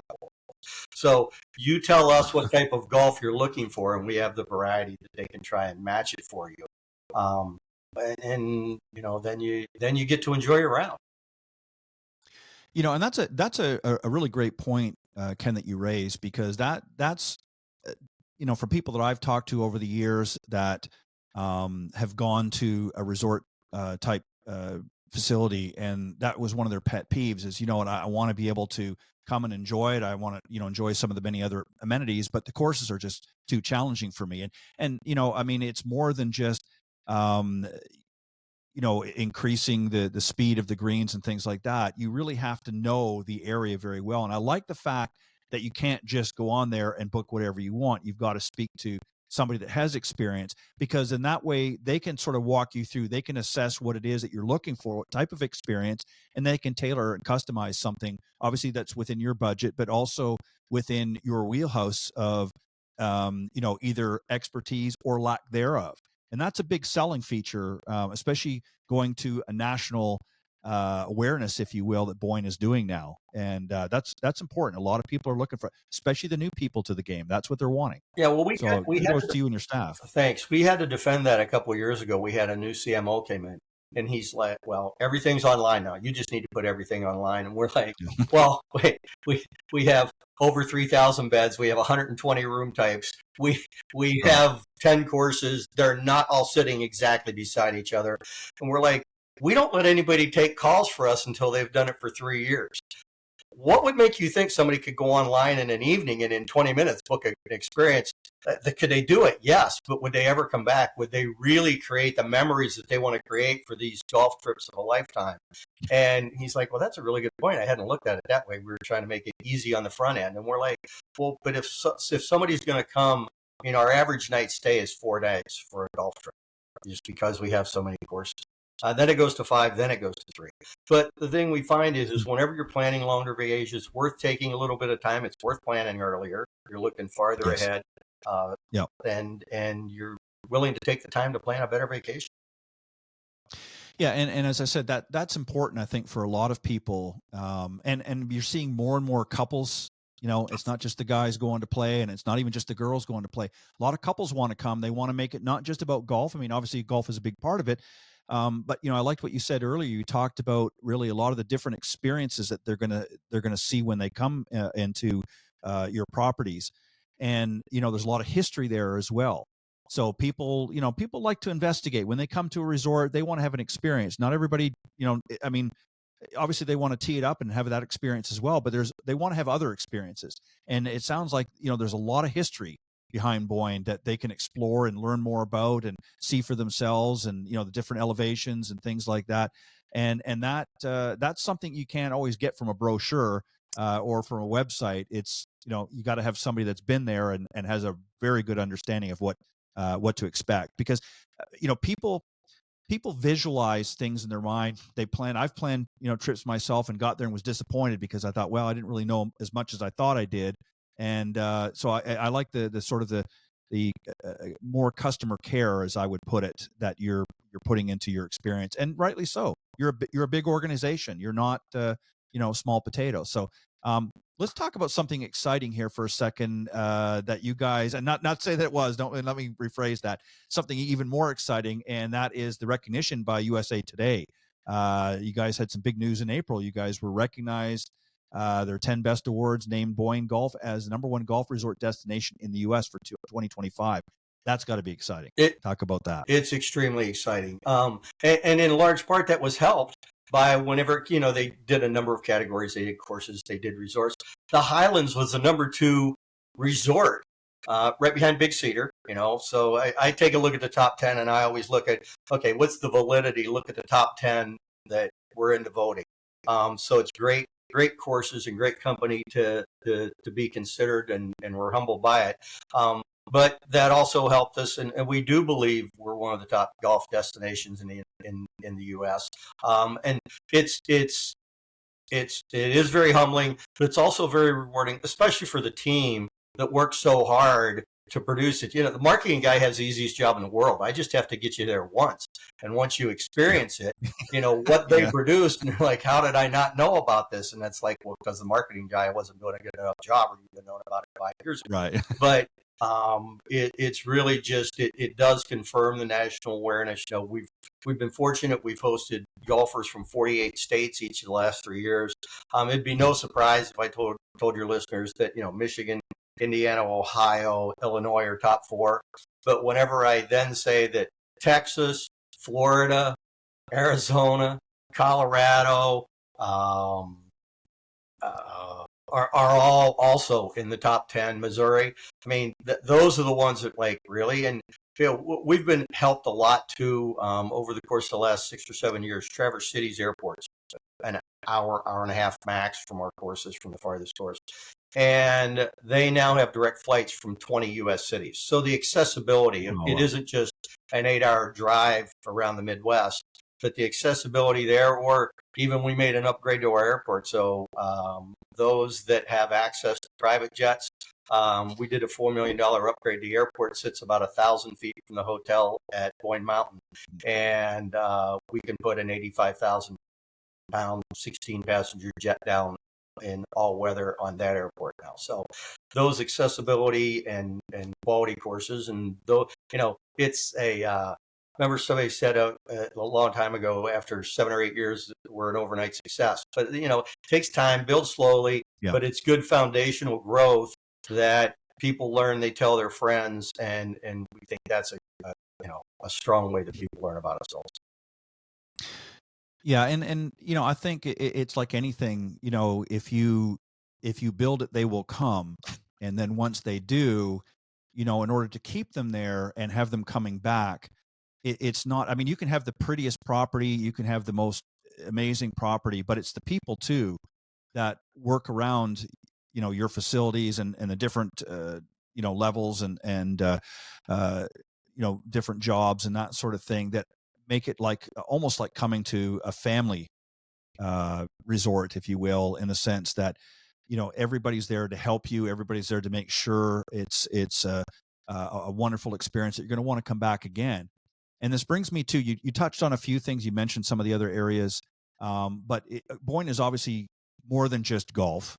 You have so many other things. I mean, golf is really just scratching the surface. So talk about, there's obviously Bay Harbor and Harbor Springs and all that sort of stuff, and some great shopping. What are some of the other things that people come there besides great golf and a great hotel? What else is there to do at Boyne? Well, you could come and stay at any one of the 3 properties and spend 4 to 5 days or a week, and you'd probably check it off the list, like a bucket list. Okay, been there, done that. We're a little different. A lot of places want you to do that. The invisible barrier, you don't really need to go down. Actually, we encourage it. We have tremendous lakeside towns in Boyne City and Walloon Lake and Petoskey and Harbor Springs. And we do a lot of training with our staff, but I'm not sure. I mean, we reinforce it, but even the local community, I mean, they embrace tourism. They embrace people coming in. They love where they live. They've made life choices to come to Northern Michigan and do this instead of maybe doing that. But they love where they live. They love to share it with other people to come. And, I learned a long time ago, somebody said, what makes Boyne great? Is it because of the golf or because of the ski or because of this? And I said, no, I think Boyne, it took me a few years working for him, even after calling on him for a long time. And it was that Boyne is really good at hiring people that have a passion for what they're doing. Yeah. And then Boyne gives them the resources to share their passion with all of the guests. And it's a pretty great combination when those that are working for you share the love. I use zip line as an example because we have zip lines at both property, and like those guys fly those zip lines 3 times a day. And they're as excited at the 3rd trip at the end of the day, at the end of the summer as they are. And I said, yeah, they're passionate about it. They have a passion about that. If you took them over here, if you took them over and put them on a golf course driving a lawnmower, they may not like that. But if you find the right slot for them and they can share what they love with other people, I think it's a winning combination. Oh yeah, if you put and it is really about finding the right experience for each person that working at Boyne, because you're right. When somebody steps into the right slot for them, they're going to talk about it with everybody. I mean, they're going to be so excited, and they're going to, to the point where you're going to say, wow, even if you don't zip line, even if you don't, that sounds great. I should I'm do that. Give that a try. Yeah. Yeah. I should do that. Same with the skiing, hey, I'm going to do the skiing too. But, so, and that's what you want. You want people that are passionate, and it's not just, well, you go over here and you go over there. They're actually excited. It's almost like they're a guest. They're saying, hey, I just love it here. Here's why. And when you're here, make sure you go into town and you check this out and stuff like that. And that again says a lot, because again, you can have the prettiest resort on the block, but it's the people that work there, the passion that they bring to that work every single day.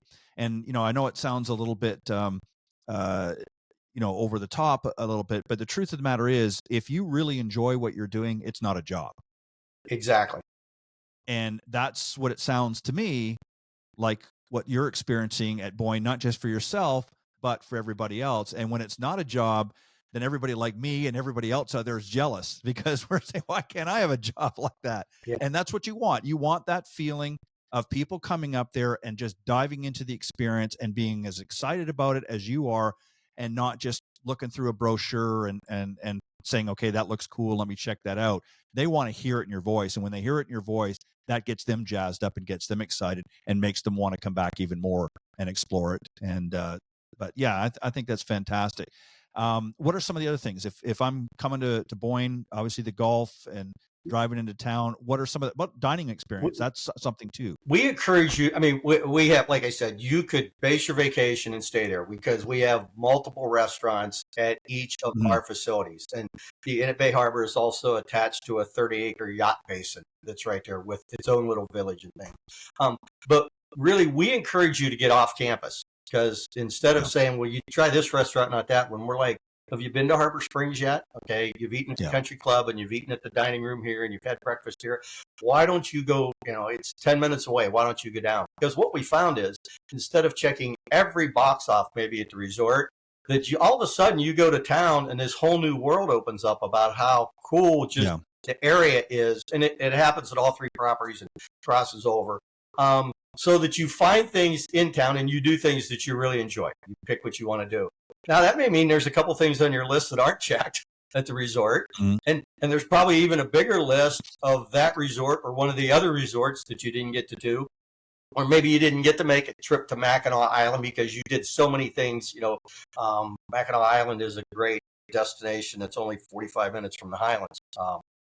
Kind of where Catalina meets Midwestern values, I say. But you have to walk. It's an old historic island. There was a fort right in the middle of two Lake Michigan and Lake Huron. But, those things that you don't get to check, that's what's going to drive you back for another vacation. And that's what we don't want you to come once. There are plenty of things to do that you're not going to get bored. I mean, I personally know people that have been coming for 20 years. That's not everybody. I know people that come every 2 to 3 years. That's fine. But experience what we have, experience the things around us that everybody that works for us loves, and we think you will too. Yeah, and again, that's really what you want is you want people to not just, you're never going to, I don't care where you go, you're never going to experience everything all at once. But at the same time, you want to leave them wanting more and saying, you know what, I had a great time. We had a great experience, boy, but there was still lots left to see. Maybe we need to come back next year. Or maybe we need to come back in the fall. Let's see what it looks like here in the fall. Those types of things. You want them to have that sort of mindset and you know what, maybe they can't come back for a couple of years. That's okay. But the idea is they want to come back because they had such a great experience. And, obviously you've got some golfers out there that, maybe make it their bucket list every year. We got to play Boyne this year. Let's get the guys together and let's go. And so you want to have that too. What's on tap for the summer? What's coming up this summer? Any special events? Well, we've got a few things. First of all, we've been working on for a couple of years is the opening of a new 9-hole short course, Dune Bray. To our knowledge, it's the first golf course built on a ski hill, first 9-hill short course. It is sitting on the lower slopes. That's why it's not open yet. We were waiting for the snow to melt off down on the lower slopes. But it's a new 9-hole short course laid out, inspired by greens. Ray Hearn was the architect, inspired by courses and holes that he played. And actually, some of them our CEO, when he was in school, played with Ray Hearn whenever he was a professor at Michigan State. Winnie Bray and the postage stamp. And so what they are 70% full, 70 to 80% full-size greens with shortened fairways. I mean, your fairways are 57 to 150 yards is the longest fairway. And then we have a 27-hole Himalayan putting area beside it. We're also in early June, coming up here pretty quick. We annually host the Adidas State Pro-Am up at the Highlands. Early July, we annually host AJGA Coca-Cola Championships. I think this is year 22 or 23 for it. And then we also have our Tournament Champions, very unique. I wish your listeners could play in it. Unless they live in Michigan and want a championship, they can't. But it's Michigan Championships. Men, women, juniors, seniors, amateurs, pros, all levels. No handicap. They play from different tees. That's the only thing. Oh, wow. We've had women win it. One woman won it. We've had numerous women in the top 10. And a lot of people that come back to play in it as former Michigan champions, they're either on the Corn Ferry Tour or they've played PGA. I mean, it's a very stiff field. Michigan's, with 859 courses, Michigan's a pretty good state for golf. And especially in just a short season, I think we are number 3 in rounds played, 3 or 4. Overall. And when you think about it, that we only really play from mid-April. I mean, we open our courses late April, early May, and we shut down in middle October. So that's kind of the window you look at. But And then also take a step back. In mid-June, we're going to host the Epson Tour for an event on the Heather. The Heather's kind of our first course is still our best championship course for that type of play. It's a Robert Trent Jones Sr. course that was developed in 1966. Wow. And so you actually got two LPGA events, is that correct, that are going to be I know you've done a number of just the Pro-Am now. Michigan and I think best, we always say June is golf month in Michigan, and I think we can be more specific. In Michigan, in the month of June, we have 5 women's professional events. There are 3 Epson Tour events. We host the middle one on the tour. The state of Michigan actually is putting in a kicker. There's a pure Michigan championship for those 3 events. And then we have 2 LPGA events, one around Grand Rapids and one in Midland in the middle of the Lower Peninsula. So 5 women's professional events in the month of June in the state of Michigan. So a lot of good golf that people can watch. Tell us about the new short course. Now you're talking about the putting, right? That was the 27. There's a 9-hole short course, and then right beside it is an 1.5 acre putting course. So we call it the backyard, YAIRD, in our hearken to our Scottish heritage. Yeah. So now that is open, or that is open? It will open in about 3 weeks. June 6th. Okay. Is the opening date. So tell us about that. That's obviously very unique as well. Tell us a little bit about that. How did that come about? Why did you guys decide to do that? Well, short courses over the last few years have become more and more popular. And we knew we wanted to put one in. In fact, we're also developing one. We in addition to the 10, 18-hole courses we have in Michigan, we also, Boyne is pretty big in golf. But in ski, we're actually the 3rd biggest ski company in the United States behind Vail and Altera. So we also own 11 ski areas across the U.S., including the 2 in Michigan. But we own Sunday River, Maine, and Sugarloaf, Maine, and Big Sky, Montana. So we have courses at those. We're also developing a 9-hole short course at Sugarloaf, in addition to the one at the Highlands. In all honesty, it's about 2 years behind where we thought we were going to be with opening it up, because, like I said, it's set on a ski slope, and we made plans after COVID to put in a new 6-passenger high-speed lift that goes right over top of the course in the wintertime.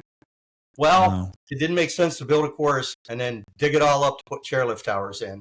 So we actually waited till we put the chairlift in, and then broke ground 1.5 years ago on the new short course. So it's very unique. The only hole you can see is hole number 1.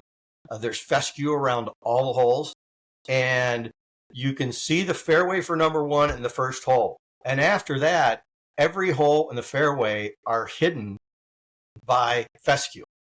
You have to be on the hole to see the hole. Right. And when you're standing at the bottom, all you see are a bunch of, we had a couple of days of test play last fall with members just to catch the flow. So by the time we opened to the public, we had a better idea of what would happen. But something we didn't expect was as people were walking, all you see are these people moving about on the course from their knees up. Oh, as you look up the hill. So right. And you don't walk up and down the hill. Okay. So I know a lot of people have that idea. So there is a little, up 2 and down 3 and a little bit of up, but then you really zigzag back and forth the call. Ray designed a great layout that didn't work its way, up and down the hill every hole. But rather it just works back and forth and ends seamlessly right back close to where you started. So. Now you have a season you said sort of comes around about mid to late April, early May, and then ends about mid October, I think you said. Yep. If somebody wanted to come the first time, what's the best time? I know obviously in that window is any good time, but if you were the one talking to them, what would you recommend? Say, you got to come around this time. I think you'll enjoy it the most. If somebody's coming and traveling from a distance, I say that anytime between Memorial Day and the 25th of September to maybe the 1st of October. We have one course that will shut down the last week just because we don't have as many golfers. We don't need 10 courses open by that time of the year. Right. But then we really, after the first weekend in October, we'll shut down 3 courses. And then the next week we'll shut down 3 courses. We just work our way, 3 or 4 courses at a time until we have 1 or 2 open. And then we'll close that 3rd week of October. But if you're in those windows, that's probably your safest bet for your best. And, the busiest times, the hardest times to get times are June and July. Weekends, you need to look early. Before we opened the golf course this year, we had 75% of our room nights from last year on the books, and or actually about 90% of the room nights and about 75% of the golf. So, it books ahead. We do still have openings. That's one advantage of having 3 resorts with 3,000 beds. So it's not that we're full for the year, but for the best opportunities and the lowest pricing. The earlier you book, the better off it's going to be whenever somebody's looking. It's your best opportunity to lay out the schedule you're looking for and not be dictated by, we actually are booking 2026 right now. We just started. Now, so if somebody wants to take a look that far ahead and they're ready to plan that far ahead, we're ready to take a look with them that far ahead. But, it gives you those are great times. Now, the secret is the time that is in a great time to play golf and isn't as busy is probably the last 2 weeks of August. Okay. Our schools start in September, and everybody goes, well, you don't get busy, it slows down when school starts. And I'm like, well, when does school really start? You think of everybody with an active outdoor lifestyle. School doesn't start when you sit in a class. It starts when band, cheerleaders, football, soccer, when all the team activities, so somewhere between the 10th and the 15th of August, there are just people that have other life commitments, and those are great times to look for secret openings on courses even now. Yeah, and again, it goes to being able to reach out to your staff and the folks at Boyne to be able to best guide them, for whatever meets their needs and that. What about just one last thing I wanted to ask you, and then we'll give them that website so they can at least go and check some of the things we've been talking about out. Are there any festivals or any special events that go on through the season that people may want to plan their trip around? Is there things going on in some of the local towns? Or even on the resort itself, any sort of you don't have to talk about any events. Oh yeah, besides golf events. There certainly are, obviously too many for us to list or talk about, sure. Not just a big one. But we actually, because like I said, we encourage you to get off property to do some of those things. If you look, we have links to the area visitors bureaus that will tell you if you're choosing a resort, if you're choosing Harbor Springs, or if you're choosing Costa or Boyne area, then there are links on our website to see everything that's going on locally that you might want to take advantage of too. So there are partners in our guests having a good time. So we want to try, and that's why we say just go to BoyneGolf.com, because you can learn about all 10 courses. You can learn about Dunebray in the backyard. You can learn about flights in and how to get there from different distances. And you can learn about the local towns and the local activities. And, what we haven't mentioned yet is our own Boyne Golf Academy. I mean, at the Highlands, there's a 32-acre practice facility. There are very few 32-acre practice facilities. The mountain's a little smaller. It's only 25. But, I mean, we have Sports AI, we have Gears, we have TrackMan. In fact, 32-acre facility has a TrackMan range on it. So we are invested in continuing to grow the sport, and people enjoy themselves. I know that the Golf Academy is not for everybody, but for those that are, we have an award-winning, Golf Academy that people can take advantage of. And as we talked about, women coming, men coming, couples coming, that kind of thing. That's really made our Golf Academy way more diverse to meet those needs. Those are our guests that are coming, but we used to do a Nike camp. Now we do our own in-house camp because we have enough staff to do that. So we have a junior camp. The kids come. We used to stay off property. Now, instead of that, they stay with their parents. Parents play golf all week. Kids are in our Golf Academy camp. We also have couples. We also have women's, and a traditional golf week camp. So. Well, and it makes sense too. I mean, if you want to come to somewhere like Boyne and you want to, especially if you're fairly new to the game and you want to, get the best experience of it, going to the academy makes perfect sense. Or if you need a bit of a tune-up in your game, maybe you haven't picked up a club for a little while. There's a lot of those guys out there, some of the older guys particularly that maybe haven't played as much golf recently and but want to get back into the game, that's a great opportunity for them as well. So yeah, that's a great point that you raised. Final thoughts before we wrap up, and then we'll give them the website and let them go to town. Yeah, well, I mean, just if you have played our courses, then I think you'll understand what we've been talking about. If you haven't played our courses, take the opportunity to do it. I mean, we like I said, there's 650 public courses. There's 850 courses total in Michigan. We think we have some of the best golf in the state and in the Midwest, if not the nation. And we think that the state makes us be better at it because we have all these courses. Sometimes it's harder to get guys from Grand Rapids to come play because of everything they drive by than it is to get somebody on a plane in Arizona that's willing to come and play us. But come enjoy it. Flights are easy. Tremendous facilities, tremendous amount of variety. You can have whatever type of lodging you're looking for, and the experience both on the course, on the resort, or off the resort that you're looking for. A vacation, it can be golf-centric, but not just golf-specific. Yeah, that's a great point. Ken, thank you very much for coming on. It was great to, again, sort of meet you face to face. And exactly. I'm looking forward to coming up. I promise you I'm going to make it up. I know you've invited me in the past, and it's just a matter of carving out some time for me. So I'll have to make that happen. Hopefully I can do it this year. I'm going to be praying that I can do it this year. We hope so but too. I want to thank you I want to thank you very much. Ken Griffin, the Director of Golf Sales and Marketing at Boyne Golf, has been speaking with me for the last little bit about not just the great property, great golf and skiing and zip lines and all these other great things that are going on in that area. And Michigan is a beautiful state. I've been there many times over the years. I haven't been to Boyne yet, but I'm going to make a point of going there. So I think you should too. And if you want to get more information and just see a little bit about what we've been talking about, you can go to their website, boynegolf.com. That's boynegolf.com, and it's spelled BOYNE golf.com. But Ken, thank you very much. If you can hang tight, I'm just going to wrap up real quick here, and then we'll be done with the broadcast. I want to thank also my other special guest, Jon Decker, and also Robert Kaufman, and also Dustin Irwin for joining me a little bit earlier on in the broadcast. And again, my special featured guest tonight, Ken Griffin from Boyne Golf. Ken, thank you very, very much. It's been a pleasure and an honor, and I hope you come back and visit me again. And I'll see all of you next time here on Golf Talk Live. God bless everybody. Have a great weekend. Thanks for joining us. We hope you enjoyed this week's broadcast of Golf Talk Live. We'd like to thank this week's Coach's Corner panel, and a special thank you to tonight's guest. Remember to join Ted every Thursday from 6 to 8 p.m. Central on Golf Talk Live. And be sure to follow Ted on Facebook, Twitter, and Instagram.